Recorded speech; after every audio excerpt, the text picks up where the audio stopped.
Stacy, yun ang pag-usapan natin. Sarado tayo sa 150 million. Wow!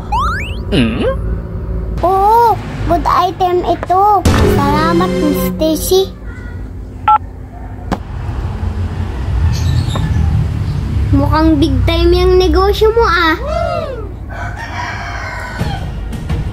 Hindi naman. Maliitan lang ari.